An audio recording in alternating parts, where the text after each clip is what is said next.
오늘 제목을 같이 읽어볼까요? 시작! 수고하고 무거운 짐진 자들아 라는 제목으로 말씀을 전하겠습니다.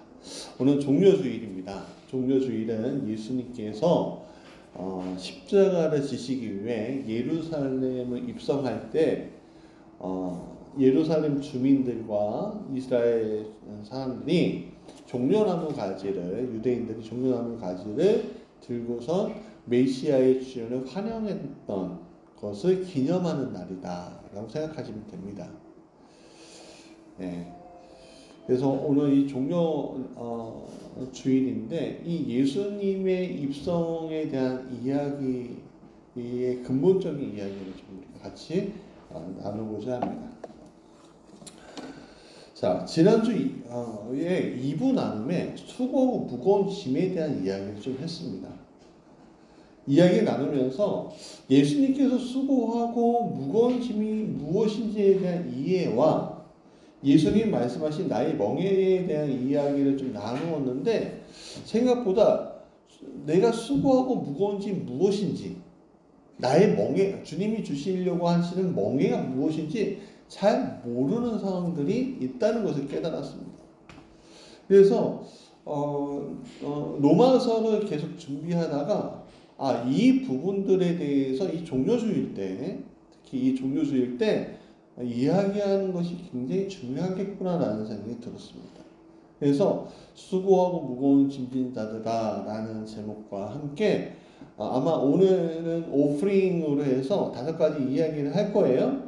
그 다음에 월요일부터 금요일까지 칠판을 이용해서 이게 뭐냐 라는 이야기를 좀 정확하게 여러분들에게 좀 전해드리려고 합니다. 그렇게 아셨으면 좋겠습니다. 자, 우리는 길거리나 아니면 교회 광고 문구에서 수고하고 무거운 짐진 자들아 다 내게로 오라라는 말씀을 보거나 듣게 되죠. 그렇게 전도를 받습니다. 때로는. 근데 수고하고 무거운 짐에 대해서 우리는 내가 힘들고 지치고 어렵고 한 것들을 내 수고하고 무거운 짐이라고 생각을 합니다. 근데 사실 딱히 틀린 말이 아니에요. 왜냐하면 이 헬라어 하나를 배우실 거예요. 자, 수고하다는 말은요, 코피아오예요. 따라해볼까요? 코피아오. 네. 코피 날 정도로 힘들다. 그러면 코피아오. 헬라어 아신 거예요? 수고하다가 뭐예요? 코피아오. 네. 코피 날 정도로 힘들다. 그렇게 하시면 되게 쉽겠죠? 코피아오. 그렇게 하시면 알아요. 그러니까, 그럼 코피아오라는 뜻이 뭐냐라고 할 때, 우리는 그 수고하다라고 하면은 우리 인사말로 하잖아. 수고하세요. 고생하십니다. 그렇게 얘기하잖아요. 근데 이것보다 좀 더 처절해요. 처절하게 신체적으로 그러니까 육체적으로 정신적으로 힘든 상태를 얘기하는 거예요. 피곤한 상태를 얘기하는 거예요. 너무 내가 지쳐 번아웃된 상태를 얘기하는 거예요. 그게 수고하다의 뜻이에요. 그러니까 그러면 왜 우리가 이 번아웃 될 정도로 힘들고 어려울까요? 우리에게 뭐가 있어요? 현실적인 문제가 내 앞에 있기 때문에 그래요. 내 현실적인 문제가 뭡니까? 생계 문제, 자녀 문제, 또 뭐가 있어요? 꿈에 대한 문제, 내 성취에 대한 문제, 기타 등등 많이 있잖아요. 그 모든 것을 한마디로 얘기하면 기대감이에요. 그 누군가의 기대감, 내가 그 기대감을 책임져야 한다는 그 것들이 나에게 수고하고 고생하게 만드는 거죠. 그 기대감이 뭐예요? 무거운 짐인 거예요. 나한테. 저를 바라보는 5명의 자녀들이 있어요. 4명의 자녀와 1명의 아내가 있죠. 5명이 있습니다. 그것만 있습니까? 우리 교회도 있고요. 그것만 있습니까? 네, 저는 또 부모님의 양가 부모님의 모시고 있어야 돼요. 네. 그 기대감이 있는 거예요. 그 우리는 무거운 짐이라고 얘기할 수 있죠. 자, 그 무거운 짐 진 거에 대한 이야기를 좀 잠깐만 나눠볼게요. 예를 들어 베드로 이 어부들에 대한 이야기를 좀 나눠보려고 해요. 누가복음 5장에 있는 이야기인데 1절과 2절에 한번 좀 보면 이래요. 무리가 몰려와서 그것이 좀 작죠? 제가 이제 설명을 해드릴 거예요. 무리가 몰려와요. 설명이 이래요. 무리가 몰려와고 하나님의 말씀 듣고 있는 거예요. 들을새 예수는 게네사렛 호숫가에 서서, 자, 게네가의 호숫가에 서서 무리에게 말씀하고 있어요. 근데 호숫가에 배 두 척이 있는 게 보여요. 그 보인다는 것은 지척거리에 있다는 거잖아요. 그렇죠? 근데 예수님이 그 호숫가에 있는 배들 쪽으로 걸어가고 있어요. 근데 예수님만 걸어가고 있어요? 아니면 무리들이 함께 가고 있어요? 무리들이 함께 가고 있죠?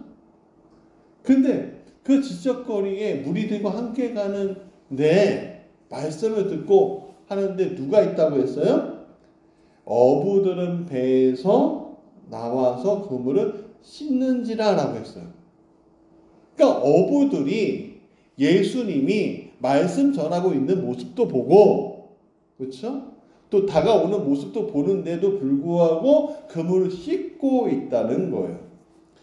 저는 사실 어촌에서 자라지 않았기 때문에 그물을 씻는다는 표현을 잘 몰랐어요. 근데 유튜브 영상 한번 찾아봤어요. 그물을 씻는 게 뭐냐? 라고 했는데 저는 그물을 수선하는 줄 알았는데 그게 아니라 그물을 진짜 씻더라고요. 왜 씻냐면 한번 던지지 않아요? 그물을? 그러면 그물이 바닷속, 물속 뻘에 닿지 않아요. 그리고 수초들, 물풀들 그런 것들이 한꺼번에 쓰레기까지 한꺼번에 그물 안에 들어온단 말이에요. 근데 배 안에서는 그게 안 되잖아요. 그러니까 나와서 씻는 거예요. 그거를. 그래야지만 물고기를 다음번에 잡을 수 있는 거예요. 왜냐하면 그렇게 씻고선 이렇게 제대로 정리하지 않으면 그물이 엉키고요. 또 찢어져요. 그 당시에 나일론이 있나요? 없잖아요. 지금 그 나일론으로도 찢어지는데 그 당시는 그냥 선이었을 거 아니에요. 그러니까 더 쉽게 찢어졌겠죠. 밧줄을 만든 거니까. 그러니까 어부들은 나의 생계를 위해서 저기 멀리서 사람들이 몰려와도 그냥 그물을 씻는 거예요. 근데 문제는 그들이 밤을 새도록 물고기를 잡았어요? 못 잡았어요? 못 잡았다는 거예요. 못 잡았어요. 5절에 보면 나오죠. 그러니까 물고기 못 잡았다는 건 뭐예요? 오늘 내가 물고기를 못 잡으면 내일 우리 아이들의 식량이 달려있고, 그렇죠? 오늘날 따지면 이래요. 우리 아이들이 아빠 나 내일 학원 등록해야 돼 라고 할 때 미안하다 아빠가 돈이 없다 이렇게 얘기가 되는 거예요. 일단 아빠 내가 내일 문제집 사야 돼. 미안하다 내가 돈이 없다. 그러니까 어떻게 해야 돼요? 하루만 참아줘 그러죠. 하루만 참아줘. 내가 오늘 물고기를 돈을 많이 벌어서 내일 꼭 줄게. 그렇게 될 수 있는 거잖아요. 아빠 배고파요. 아 미안해 돈이 없어. 쌀을 못 사네. 내일 꼭 먹여줄게. 그런 거 마찬가지 아니겠어요? 그러니까는 이 어부들은 예수님이 뭐든 사람들이 몰려오든 뭐든 지금 오늘 먹고 오늘 어떻게 해요? 생계를 이어가는 사람 내 가족들의 기대를 무시할 수 없는 거예요. 여러분들에게 수고하고 무거운 짐들이 있을 거예요. 왜 수고하고 무거운 짐이 되죠? 여러분도 혼자 살 때는 몰라요. 혼자 살 때는 나 혼자 챙기면 되니까. 근데 기대치가 생기는 거예요, 여러분들한테. 여러분들한테, 아, 이거 꼭 엄마가, 이거 꼭 아빠가, 이거 꼭 할머니가, 이거 꼭 누구가 해줬으면 좋겠다라는 그 기대치가 있는 거예요. 그러니까 이게 되게 무거운 짐이 돼버리는 거죠, 사실. 그래서 내가 수고하고, 꼭 고생하고, 피곤할 정도로, 스트레스 받을 정도로 열심히 살 수밖에 없는 거예요. 그러면 그 기대치가 무너질 때 어떻게 돼요? 내가 저 기대치를 채워주지 못할 때 우리는 극도의 스트레스를 받게 돼요. 그래서 많은 이들이 우울증에 빠지고 우울증에 빠져서 못 이기면은 생을 자신이 마감하는 일들도 많이 일어나고 있어요. 특히 우리나라가 자살률 1위 국가잖아요, 거의. 왜 1위 국가입니까? 나의 기대치, 내 가족이 나에 대한 기대치를 내가 채워주지 못하니까는 그런 거 아니겠어요?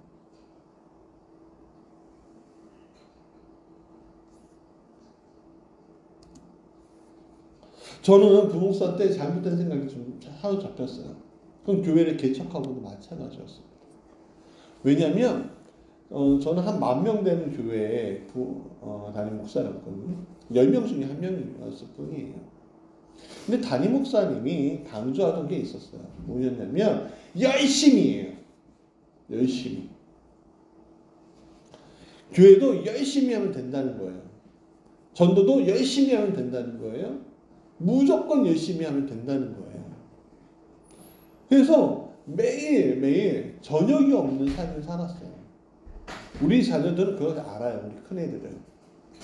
저녁이 없다는 것은 늦게 들어왔다는 거예요. 교회 개척하면서도 그랬어요. 매일매일 늦어요. 네.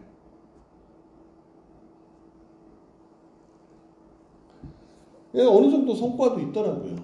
성취감도 맛봐요. 그러면서. 그런데 제 이 생각이 완전히 깨져버리는 사건이 일어났어요. 바로 코로나19죠. 코로나19 사건이 딱 일어나는 그 순간 저는요, 어찌할 바를 모르겠더라고요. 열심히 하고 싶어도 열심히 할 수 없는 상황인 거예요. 물론 저 개인적으로 여러 가지 개발들을 했어요. 사이버 대학교도 다니고 뭐 미션 건성교회도 하고 여러 가지를 했어요. 그러나 교회적으로 이 모든 것들이 쉽지는 않더라고요. 내 삶이 이렇게 어려워지는 거구나 라는 생각이 들더라고요. 여러분, 오늘 우리가 다 그래요. 내가 고생한 만큼 성과가 있으면 참 좋겠잖아요. 내가 수고한 만큼 이 대가가 그대로 돌아오면 참 좋겠어요. 내가 기도한 만큼 그 기도가 다 이루어지면 좋겠잖아요. 근데 그게 안 되는 거예요. 여러분 100개의 씨앗을 딱 뿌리면 100개가 나와야 되잖아요. 그렇죠? 근데 그 100개의 씨앗 중에 100개가 다 나옵니까? 아니라고요. 똑같이 물 주고 똑같이 햇빛을 쐬줘도요. 어떤 것들은 안 나와요. 꼭 가라지 같은 것들이 있단 말이에요. 그러니까 어떻게 돼요? 내가 내 한계를 초과해버리면 결국 남 탓하게 되는 거예요. 정부 탓하고 사회 탓하고 가정 탓하고 자신을 때로는 자신 탓하는 거죠. 나는 왜 이렇게 머리가 안 똑똑해서, 왜 우리 가정은 가난해서, 이 사회는 왜 나를 돌봐주지 않나, 이 정부는 왜 이 모양인가. 물론 이 모든 것들이 내 상황하고 연관되어 있어요. 무시할 수 없죠. 내가 무엇인가 해야 하는데 좌절되니까 그냥 탓하는 거예요. 때는 하나님 탓도 하죠, 우리가.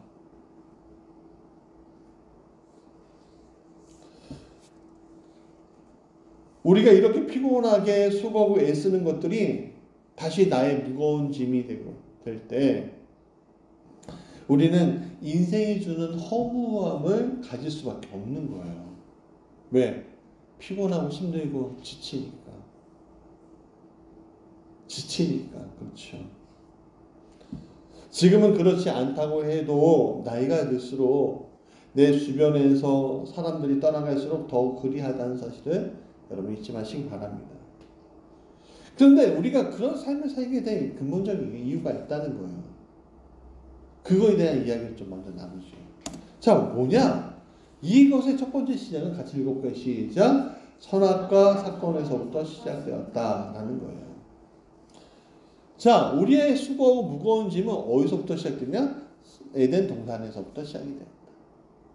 아니, 정확하게는 선악과 사건에서부터 시작이 되었다. 하는 겁니다. 우리는 선악과를 먹고 나서 진행되었던 죄의 시작이 결국 우리에게 수고할 수밖에 없고 무거운 짐을 질 수밖에 없게 돼요. 아담과 하와의 불순종은 결국 에덴에서 쫓겨나는 것으로 결론 맺게 되지만 에덴으로 향하기 전에 하나님은 아담과 하와에 이렇게 말씀하시죠.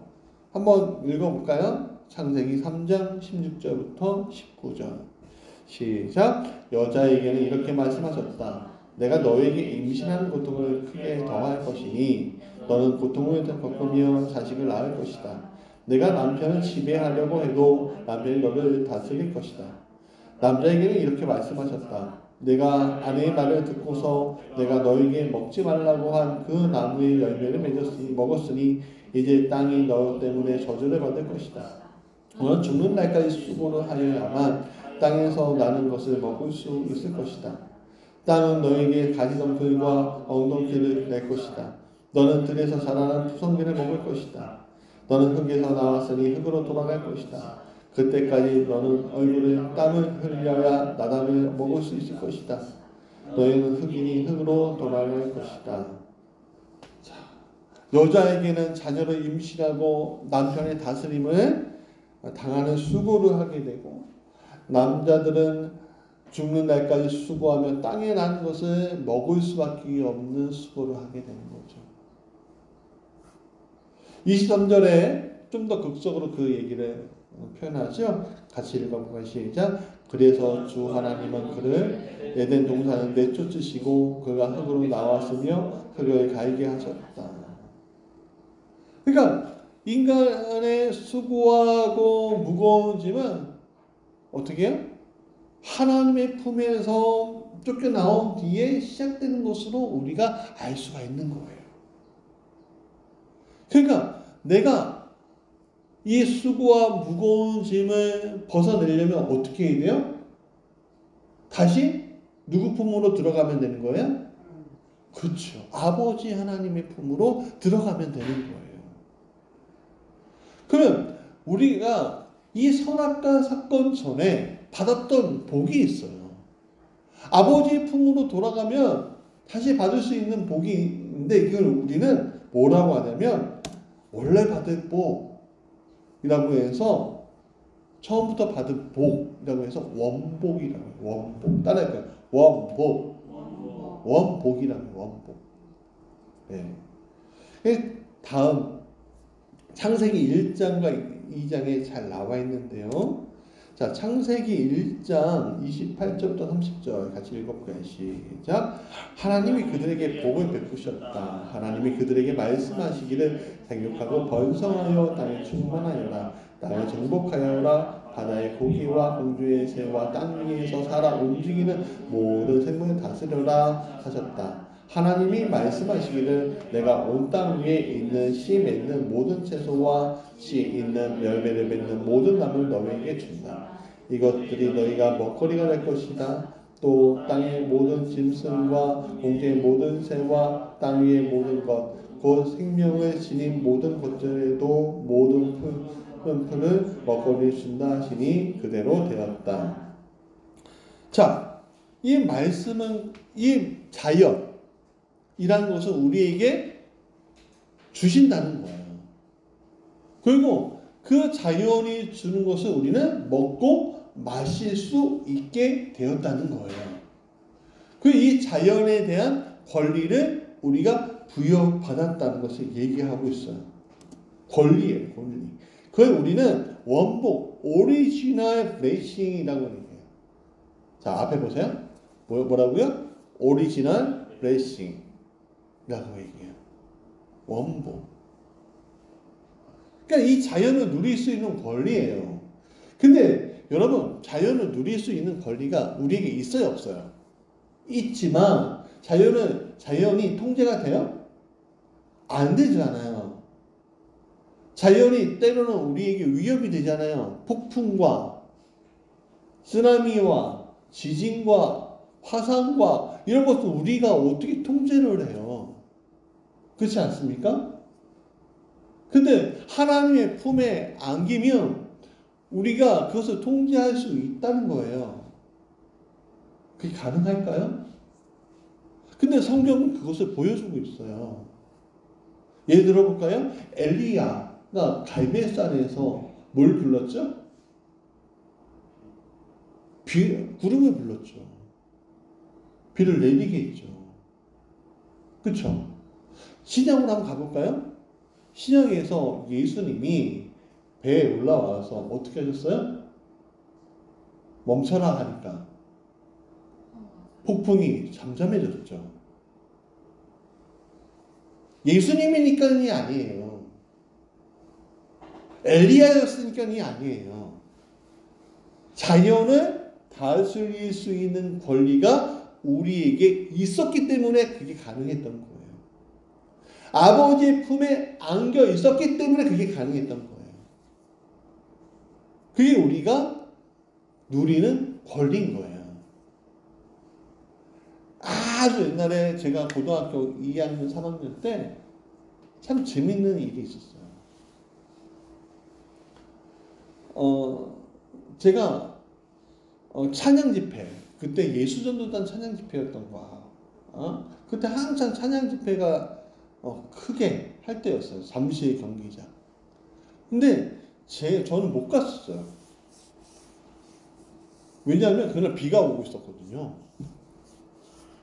근데 그게 한 오후 2시인가 3시인가 그때 시작이 했다는데, 근데 놀랍게도요, 오후 3시가 딱 되는데요, 그 많이 오던 비가 딱 그치더라고요.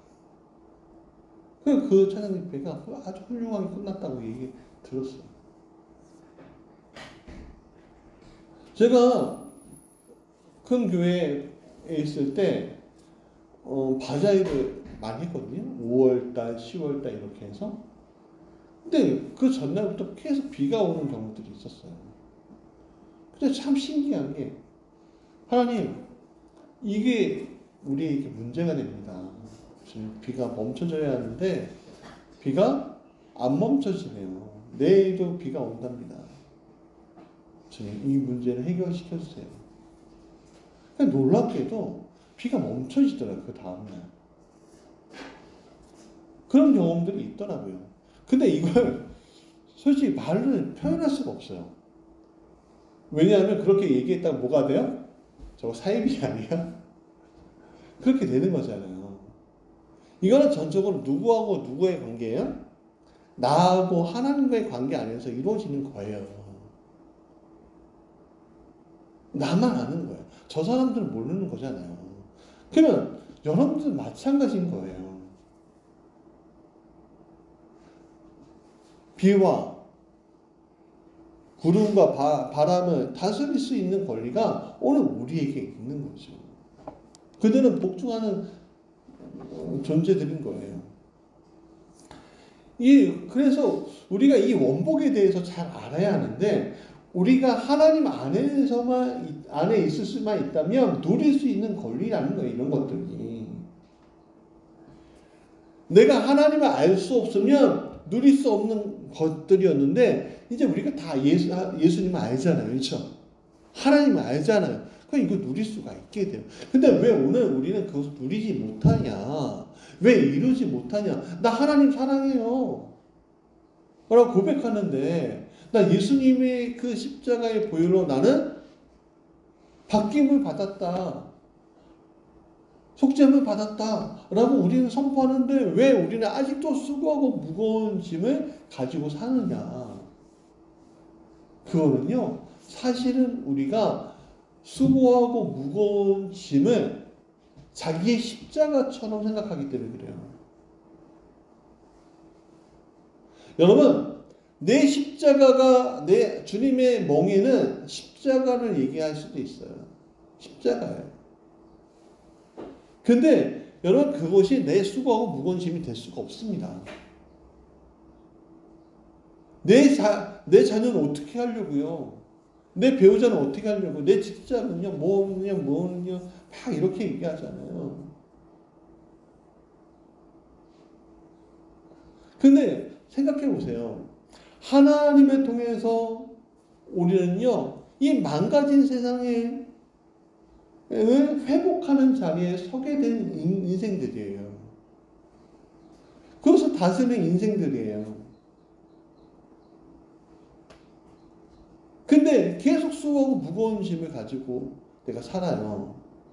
그건 어떤 문제냐면, 세 번째, 자, 같이 읽어볼게요. 시작. 원복의 사람은 비전의 사람, 주님의 멍에.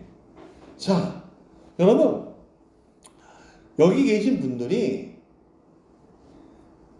하나님이 살아계심을 믿고 예수 그리스도를 통해서 속죄함을 받았다고 고백한다면, 여러분, 이제는 하나님의 비전을 가지고 살아가는 사람이 되어야 하는 거예요.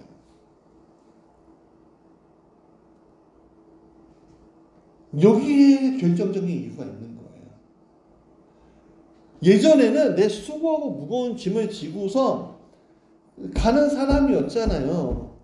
근데 이제 십자가 앞에서 내려놨단 말이에요. 내려놨는데 어떻게 해요? 그 내려놓음으로 끝나는 것이 아니라 다시 들고서 가는 거예요. 주님, 이것을 해결시켜 주세요. 이것을 해결시켜 주세요. 그게 오늘 우리의 모습이라는 거예요. 여러분, 주님하고 그거하고는요, 아무 상관이 없어요, 이제. 여러분들 상관이 없어요. 그 이렇게 얘기하죠. 아, 자녀를 버리라는 얘기예요. 집을 버리라는 얘기예요. 배우자를 버리라는 얘기. 아니요, 그 얘기가 아니에요.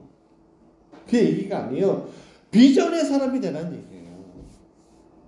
주님의 멍에가 무엇인지 아는 사람이 되어야 하는 게 그 다음 단계라는 거예요. 내가 지금 다시 지고 가는 것은 뭐예요?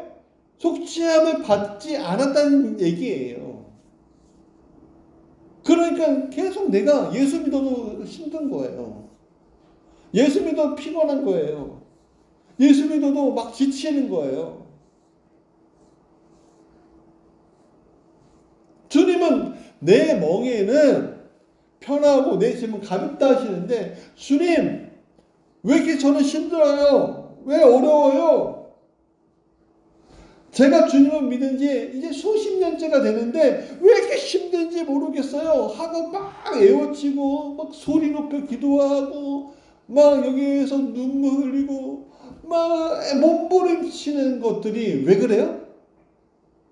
주님의 비전, 멍에를 들고 가는 것이 아니라 이거 해결시켜 달라고 얘기하는 거예요. 내 욕심을 해결시켜 주세요. 내 욕심이 뭐예요? 내 육체를 번영하게 하는 게 내 욕심 아니에요?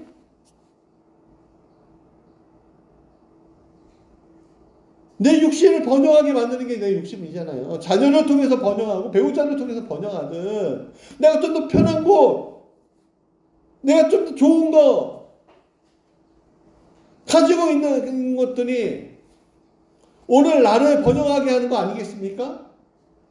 그러니까 그게 나의 수고하고 무거운 짐인 거예요. 그것을 위해서 내가 돈을 벌어야 하니까. 만번을 섬겨야 되니까.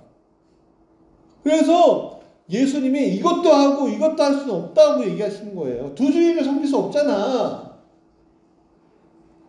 너 나를 믿는다며 너 꿈에서 왜 두 주인을 섬겨?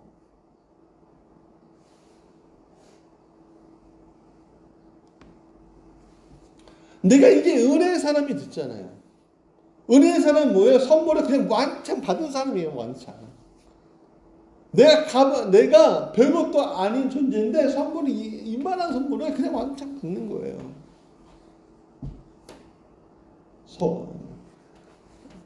유명한 인기 유튜버 중에 미스터 비스트라는 사람을 저는 아이들을 통해서 알게 됐어요. 근데 이 사람이 유튜버 구독자 수가 2억 명이 넘는데요.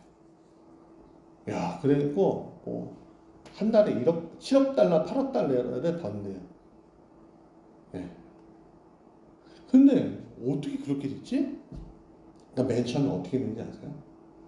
이 사람이요, 유튜브를 통해서 돈이 생기면요, 재투자를 한다는 거예요.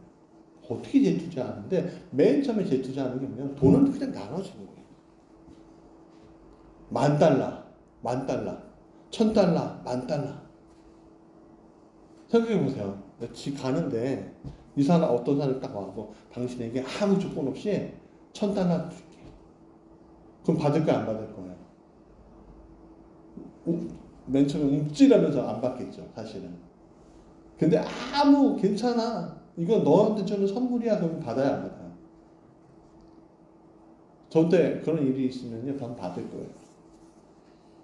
선물이 나는데 아무 이유 없는. 그래서 구독자가 2억 명까지 올라갔더라고요.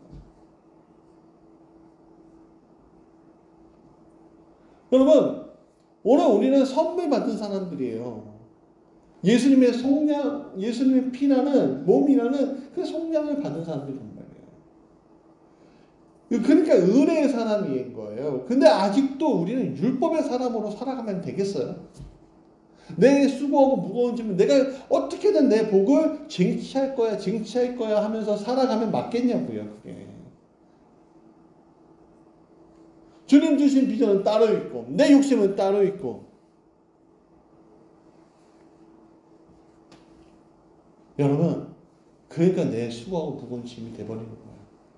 주님의 멍에도 내가 짊어지고 간다고 생각하니까. 근데 주님의 멍에는 거기에 내 등에 올라가지 않아요. 왠지 아십니까? 내 등에는 공간이 없거든요.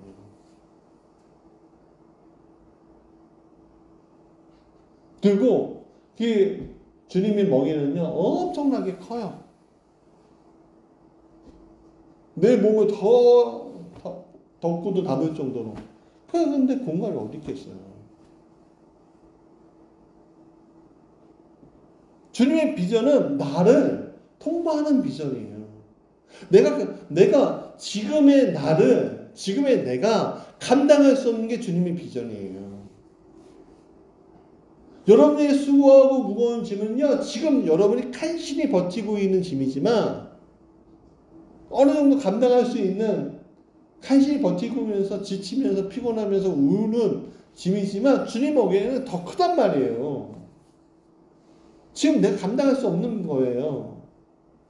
근데 그걸 왜 감당하게 하시느냐? 여러분들이 하나님의 자녀이기 때문에, 자녀가 되었기 때문에, 다시. 원복을 회복했기 때문에 주님의 비전의 사람이 된 거예요. 그런 사람들이 계속 율법을 바라보면서, 내 짐을 바라보면서 계속 수고가 무거운 짐을 다시 가져가려고 하면 되겠습니까? 그러니까 자꾸 엇나가는 거예요. 그러니까 자꾸 하나님과의 관계가 깨지죠. 내가 왜 부모하고 왜 관계가 맨 처음에 어릴 때 왜 안 좋았나? 라고 생각해 보시면 나와요. 부모의 기대치가 내 삶하고 맞지 않으니까 엇나가잖아요. 부자로 살아남는 것이 목표가 되고, 권력을 지는 것이 목표가 되고, 돈을 벌어오고 건물주가 되는 게 목표인 세상은 결국 이러고 엇나가는 인생인 거예요. 요 근래 의대 정원 문제로 시끄러운 것을 보세요. 한 해에 한 3,000명 정도가 의대 정원이래요. 근데 옛날에 서울대 법대가 1위였는데 지금은 모든 게 의대 다음에 법대로요. 근데 여기 들어가는 사람들이 우리나라의 나이 먹인다는 수제예요. 한 학교에 한 명이 들어갈까 말까 하는 거예요. 다 의대 들어가려고 그래요. 왜? 미래가 불투명하니까 돈이라도 벌려고. 정년이 없대요. 잘 몇 년만 버티면 한 달에 1,000만 원씩 들어오니까 1,500만 원, 2,000만 원 이렇게 들어오니까. 근데 생각해 보세요. 하나님이 이 땅에 똑똑한 애들을, 수재들을 다 의대 보내시려고 이 땅에 보내셨을까요? 그래서 그렇게 비전을 제시해 주셨을까요? 이 나라 백성들에게? 아니죠. 어떤 이들은 물리학자, 화학자, 경제학자, 뭐 하는 사람, 경제인, 이렇게 다 개성이 다르게끔 만들어 주셨단 말이에요. 원래 하나님의 계획은 이 사람이 물리학자로 열심히 연구해서 우리나라가 없는 게 하나 있죠? 노벨상. 평화상 말고 과학적인 노벨상 받게 하기 위해서 하나님이 이 아이에게 태어날 때부터 그런 복을 주셨는데 그게 아니라 그 똑똑한 머리를 건물주 됐는데 의대 가고 나중에 돈 벌어서 건물주 되는데 쓰려고 한다고. 그건 여러분 만약에 우리 아이들이 하나님이 놀라운 똑똑한 머리를 주셔서 우리 하랑이가 오늘 피아노 치고 나은이가 오늘 기타 쳤잖아요. 이쁘더라고. 근데 얘네 머리도 똑똑한 거야. 공부도 잘해. 그러니까 내 욕심에 이 아이가 의대 가서 내 한을 풀어주고 돈을 좀 벌었으면 좋겠어. 근데 원래 하나님의 계획은 우리 하랑이가, 우리 나은이가 정말 세계적인 뮤지션으로 되는 계획을 딱 짰는데 하나님 그거 말고요. 의대요. 그렇게 할 수 있는가요? 그렇게 우리가 길을 그렇게 만들어가고 있는지도 몰라요.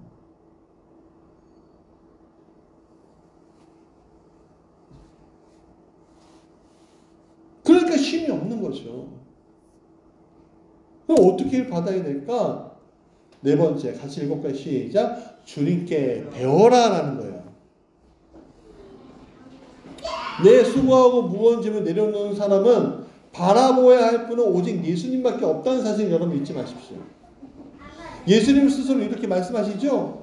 29절 한번 보세요. 시작. 나는 마음이 온유하고 겸손하니 내 멍에를 메고 나에게 배워라. 그리하면 너희는 마음의 쉼을 얻을 것이다. 그러니까 예수님께 배워야 되는 건 뭐냐면 온유와 겸손한 마음인데, 그러면 온유와 겸손한 마음은 어디에서 나오느냐? 이 세상을 내 뜻대로 살아가는 것이 아니라 아버지의 뜻대로 살아가는 인생을 배우라는 거예요. 그게 온유하고 겸손한 인생인 거예요. 내가 내 존재로 이 세상을 바라볼 때 때로는 거만하게 보고 때로는 낮춰보고 때로는 그 기대에 못 이겨서 이렇게 살아가는 인생이 이제 아버지의 품에 안길 때는 이 절대사 라는 그 존재 안에서 내가 살아갈 때는 이것이 하나님의 은혜고 하나님의 사랑이고 이것이 하나님의 품이구나. 그것을 내가 알게 되고, 그 알게 되면 어떻게 해요? 온유해지고 겸손해지는 거죠. 그러니까 아버지의 절대자의 존재를 아신 그 예수님께서 어떻게 해요? 두번 아버지가 주신 비전을 향해서 가신 거죠. 어디까지? 십자가까지. 그러니까 그 십자가까지 간 놀라운 것들이 뭘로 하나님께서 역사해 주셨어요? 부활로, 승천으로 함께 해주셨잖아요. 결국 아버지의 품에 있으면 이제 수고하고 무거운 짐이 존재해요? 존재하지 않아요? 존재하지 않아요. 여러분의 수고하고 무거운 짐 존재하지 않아요. 여러분의 인식 속에 있는 거예요. 이미. 그 인식 속에서 그냥 내려놓으면 되는 거예요. 여러분의 그 생각 속에서 여러분이 가지고 있는 수고하고 무거운 짐 내려놓으세요. 내려놔 좀 제발. 없다는데 내가 그 수고하고 무거운 짐 대신 졌다는데 내려놓으시란 말이에요. 내 생각을 채울 곳은 하나님의 비전밖에 없는 거예요. 그럼 하나님 비전을 어떻게 해요? 순종하는 거예요. 순종하는 거예요.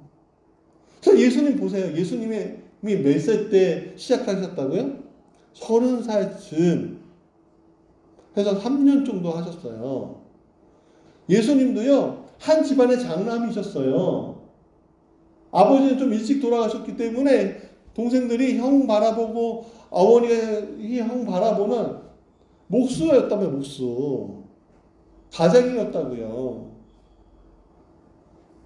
그 나이대 청년들이 가질 법한 것들이 그에게 있었겠죠. 결혼하고 싶었겠죠. 자녀들 낳고 싶었겠죠. 인생의 유의도 하고 싶겠죠. 그런데 하나님의 사역, 하나님을 만나고 나서 하나님께서 함께 하신 것을 경험하면서 어떻게 해요? 그의 사역이 시작하셨을 때 이 온 이스라엘의 기대는 그가 메시아이며 로마로부터 해방시켜 주실 뿐만 아니라 다윗처럼 유대인들에게 대제국을 건설해 주실 것이다 라고 생각했을 때 뚜벅뚜벅 그냥 십자가까지 가셨단 말이에요.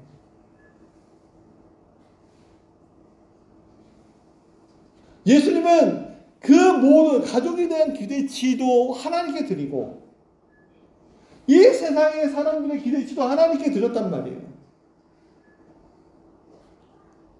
왜? 우리가 가야 할 길을 보여주셔야 하니까. 예수님이 하나님 아버지께 정확한 기대치를 맞추고 대속의 자리에 가셨을 때 비로소 그분은 오늘 우리의 하나님이 되신 거죠. 다섯 번째 같이 읽어볼게요. 시작. 구하고 찾고 열리는 주님의 심. 마태복음 7장 7절 8절 같이 읽을까? 시작. 구하여라 그리하면 하나님께서 너희에게 주실 것이다. 찾아라 그리하면 너희가 찾을 것이다. 문을 두드려라 그리하면 하나님께서 너희에게 열어주실 것이다. 구하는 사람마다 얻을 것이요 찾는 사람마다 찾을 것이요 문을 두드리는 사람에게 열어주실 것이다 라고 했어. 여러분 진정한 쉼이 뭐예요? 내가 주님 앞에서 비전받고 순종할 때 일어나는 게 진정한 쉼이에요. 왜? 하나님이 일하시는 걸 보면 되는 거거든. 내가 가진 비전은 그거예요. 내가 무엇을 하고자 되고자 하는 것이 주님의 비전이 아니라 주님이 하고자 하신 것들을 내가 그냥 바라보는 거예요. 그래서 홍해 앞에 있을 때 이스라엘 백성들에게 주님이 뭐라고 하셨어요? 너희들이 배를 만들어서 건너라 라고 얘기하는 것이 아니라 어떻게 하셨어요? 가만히 있어서 내가 하는 일을 보라 라고 하셨잖아요. 가만히 있어봐. 여태까지 너희들이 열심히 살아와. 오케이. 이해해. 인정해. 그런데 내 품에 안겼을 때 이제는 너희가 가만히 있어. 내가 하는 일을 봐.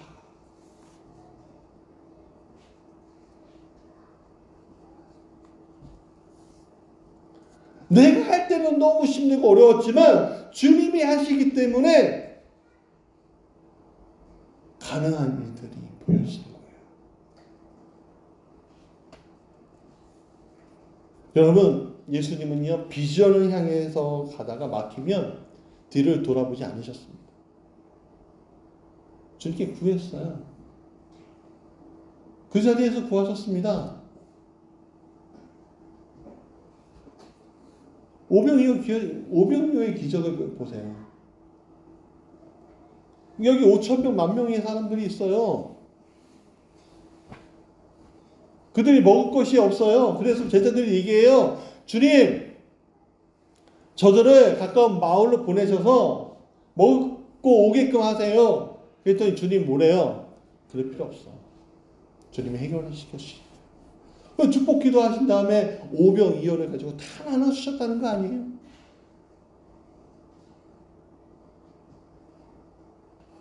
구해라. 주님이 주시는 거야.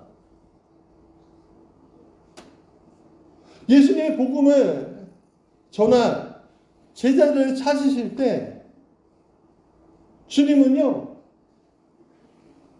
그 찾으실 때 부자들을 보지 않으셨어요. 주님, 아버지가 예비해 두신 사람들을 보셨어요. 근데 예비해 두신 사람들은 특별한 사람들이 아니었어요. 뭐 망족이든 바리새인이든 공관 대장이든 그런 사람들이 아니었단 말이에요. 예비해 주신 사람들이 뭐예요? 어부들, 세리, 그런 사람이었단 말이에요. 평범한 사람들, 오리 같은 사람들을 예비해 두시고서 얘네들이 제자야. 그리고 찾아내셨잖아요.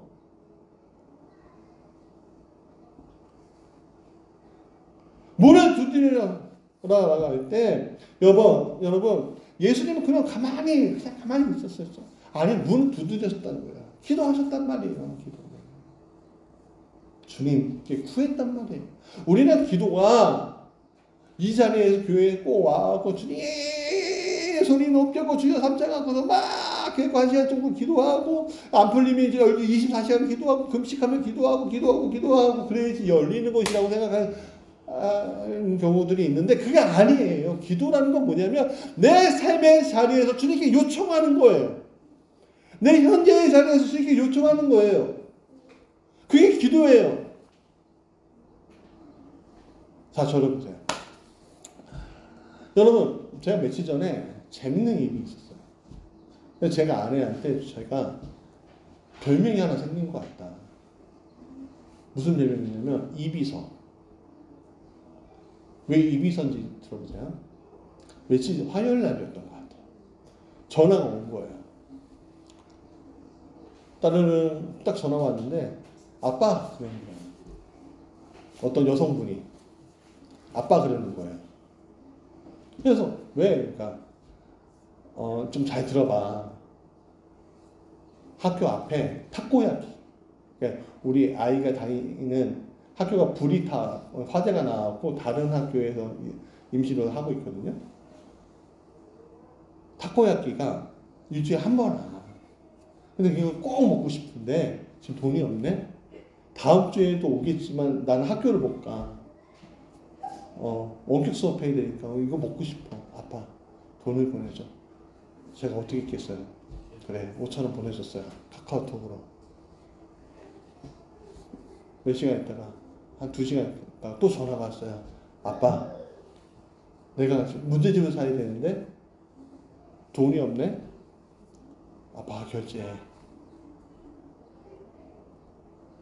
딱 결제할게. 딱 했는데 너 어디 있니? 나 코가 막혀서 이비인후과에 갔는데 아빠 이쪽으로 하고 나한테 또 결제해. 제가 어떻게 했겠어요?